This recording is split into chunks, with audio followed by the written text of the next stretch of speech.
Hi guys, welcome back to my channel. This is Bukola's Corner. Welcome back. If you're new, welcome. Thank you for stopping by. You haven't missed much, so please hit the subscribe button. Subscribe. Like, comment, share, and I have an interesting video for you guys today. So let's get right into it.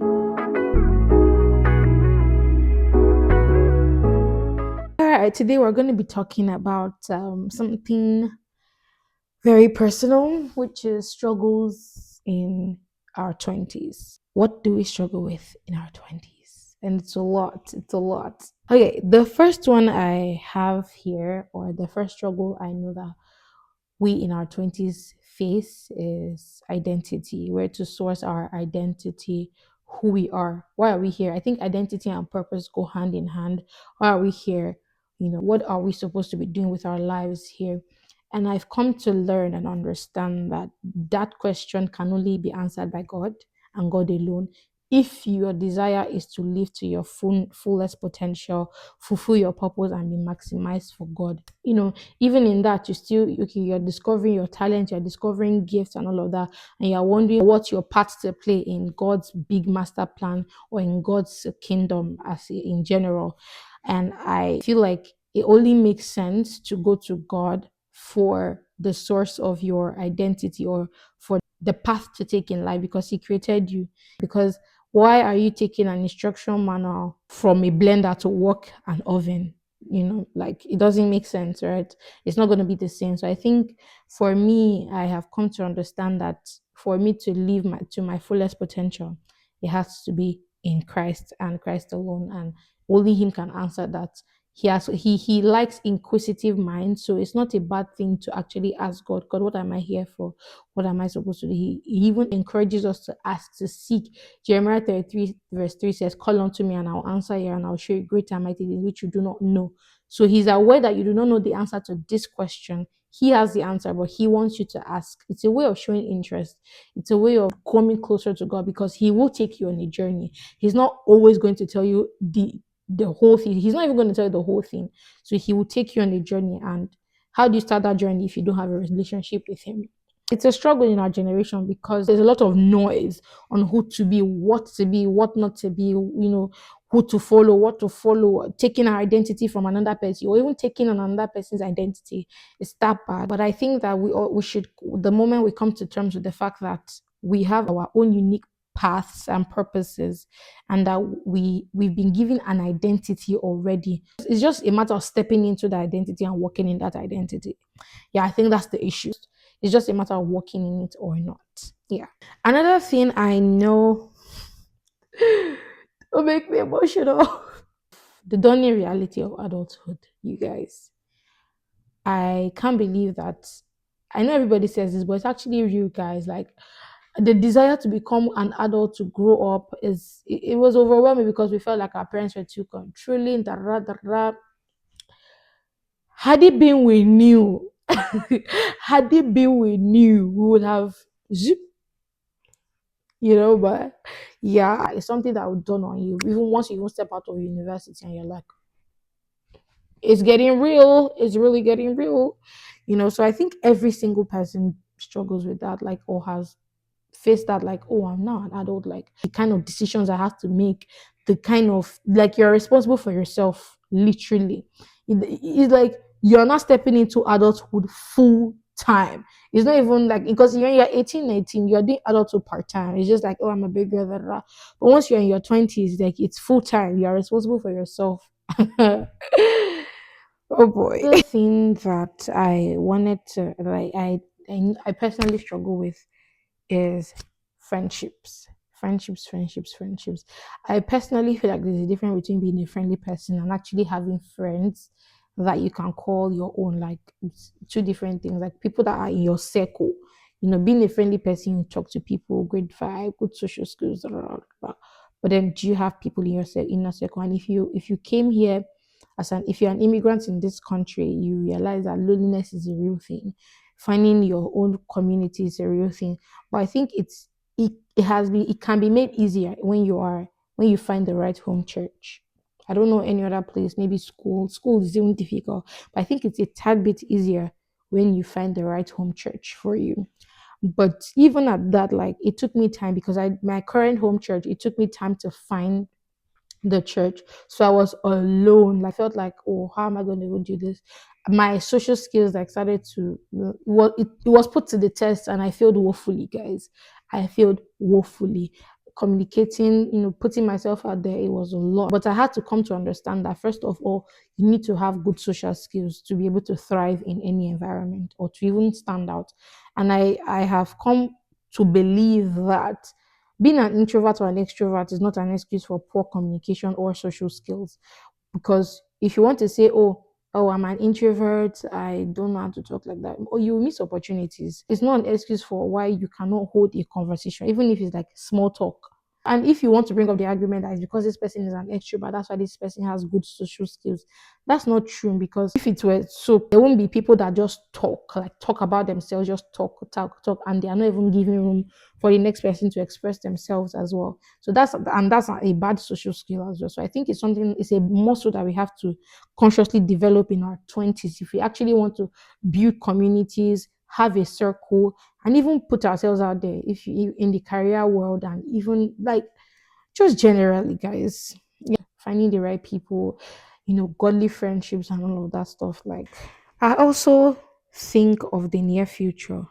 In my childhood, I used to think 10 years ahead, 5 years, but we're actually well into those 10 years. If you were like 13 and you're thinking, oh, the next 10 years, and you're 23 now, we are well into the 10 years.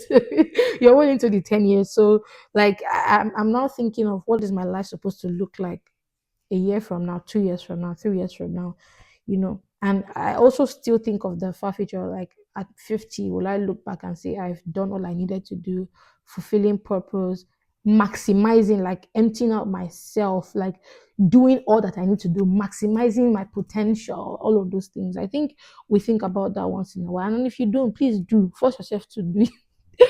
Force yourself to think about it because it's very crucial. Another thing I know that we struggle with is our looks. We're growing, especially in this glow up era. We're growing, our bodies are changing, and insecurities. Everybody has one thing that they're insecure about. If you struggle with body dysmorphia, it is the loudest in your 20s. It is so loud. And I think this is even the time to deal with those things because, building confidence, finding your style, living an active life, things like that. I think those things help. But I think that first of all, we all need to understand that we are fearfully and wonderfully made. I do agree that some people do look better to some people and others look less but to some people. But regardless of other people's opinion, the most important thing after God's opinion of you is your opinion of yourself. So working on that right now is going to help a lot. It's going to boost your confidence. For sure, for sure. There will definitely be days where we don't feel ourselves. There will definitely be days where life is taking a toll, and the last thing we want to look at is the mirror, things like that. But for the most part, where is our confidence level at? And a lot of us struggle with it a lot, with height, weight, looks, skin, hair, a lot of things, like finding your style, body taste, body shapes, body sizes, like it's a lot. But yeah, it's a work in progress, and I think that loving yourself, showing yourself more love, being kind to yourself it really does help. I also wanted to talk about emotions, relationships, and healing, as well as trauma, guys. I think trauma is the loudest in your 20s because you're out by yourself. So, in a journey to self discovery, you also discover your flaws. Those traumas that you might have picked up from your childhood, from the way you grew up, your experiences, all of those things, you know. Please, disclaimer, guys, please don't use your 20s to pack heartbreak. Yeah, to save you the stress. Don't use your 20s to pack heartbreak, please. Please, no. Like the things I hear and see is very heartbreaking. But things that you picked up in your childhood, even this thing called body dysmorphia, it starts from childhood for the most part. Things like that. I personally think that in your 20s, you experience this thing called big feelings. Those feelings that they are real, but like they're new to you. You don't really know how to express them. Even falling in love in your 20s can be a big feeling, can be overwhelming, on how to navigate those things. And it's a learning curve in this time with navigating those emotions, navigating those feelings. How do you manage your emotions when they're on the high? And how do you come back to stability when your emotions are on the low? How do you handle pressure, newfound pressure? Like, because there's pressure for every phase of your life. How do you handle this pressure and things like that? How do you deal with relationship? How do you navigate friendships? How do you navigate romantic relationships? This is where you now start to set standards for yourself, begin to grow yourself. It's a journey to wholeness.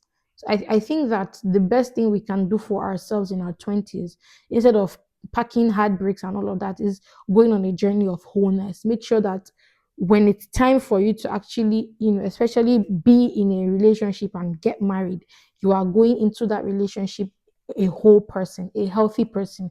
You're healing from trauma. You're doing healing. You're doing work on yourself right now. And I think that if you're even single, you're even at a higher advantage because you are able to focus more on yourself. You're able to recenter yourself and look at yourself and say, these are the things I'm dealing with.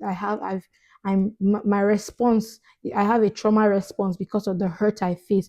I struggle with unforgiveness and it's affecting me. I have this fear and it's crippling the relationships I have. It's crippling my ability to be and to prosper in a healthy relationship. But I think that if everybody does that, there won't be a surge of people bleeding on those who didn't hurt them. So yeah, I think 20s, we need to use our 20s to go on a journey of wholeness, a journey towards wholeness, a journey to healthy mental health, physical health, spiritual health, because it's also a time to work on our relationship with God, know Him, know how He speaks to you like never before.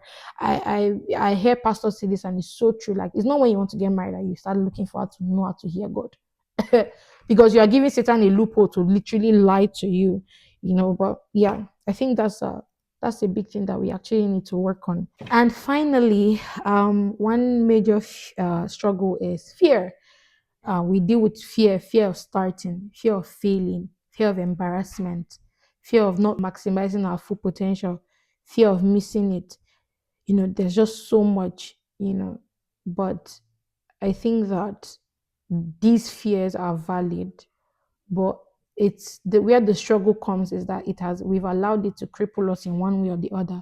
We want to start something, we want to start that business, we want to think of getting that degree or whatever it is. You know what you're afraid of starting. Babes, bro, anyways, but you are scared of what if this thing doesn't work out, what if this thing flops midway, things like that. There's a fear of that, and it has crippled us. We don't want to start because we do not want to fail. But like, if you want to win, you have to be willing to take that risk. It's easier said than done, guys. Like, it's easier said than done. Because I also struggle with that. Even currently, I'm a work in progress. Fear of embarrassment, because I think it goes hand in hand with starting. When you are starting out, there's a fear of embarrassment. Like, I don't want to be embarrassed. I don't want to embarrass myself. I'm learning something new. I'm learning this new skill. I'm doing this and all of that, and there's a fear of embarrassment, and it has crippled us a lot.